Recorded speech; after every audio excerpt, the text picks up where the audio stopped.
সুনামগঞ্জ 1 আসনে বিএনপি প্রার্থী কামরুজ্জামান কামরুলের পক্ষে বিভিন্ন স্থানে দোয়া ও মিলাদ মাহফিল অনুষ্ঠিত।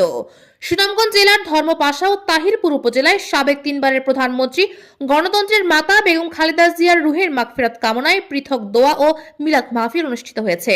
সুনামগঞ্জ 1 ধর্মপাশা তাহিরপুর জামালগঞ্জ মধ্যনগর আসনে ধানের শীষের প্রার্থী জননেতা কামরুজ্জামান কামরুলের উদ্যোগে এসব কর্মসূচি পালন করা হয়।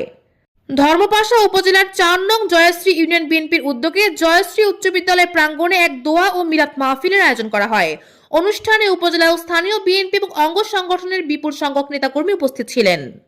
একই দিনে তাহিরপুর উপজেলার বালিজুড়ি ইউনিয়ন বিএনপির উদ্যোগে বেগম খালেদা জিয়ার রুহের মাগফিরাত কামনায় দোয়া ও মিলাদ মাহফিল অনুষ্ঠিত হয়। উক্ত অনুষ্ঠানের প্রধান অতিথি ছিলেন কামরুজ্জামান কামরুল।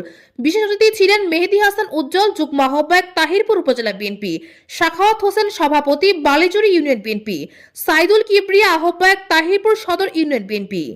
এ সময় বক্তারা বলেন, দেশনেত্রী বেগম খালেদা জিয়া ছিলেন আপসহীন গণতন্ত্রের প্রতীক। তার আদর্শকে পাথেয় করে আগামী দিনে গণতন্ত্র পুনরুদ্ধারের লড়াইয়ে সবাইকে ঐক্যবদ্ধ থাকার আহ্বান জানানো হয়। মাহফিলে দেশ ও জাতির কল্যাণ এবং বেগম খালেদা জিয়ার বিদেহী আত্মার শান্তি কামনায় বিশেষ মোনাজাত করা হয়। সুনামগঞ্জের কথার সাথেই থাকুন, আমাদের পেজটিকে ফলো করুন। সংবাদটি ভালো লাগলে লাইক, কমেন্ট, শেয়ার করে পাশে থাকুন।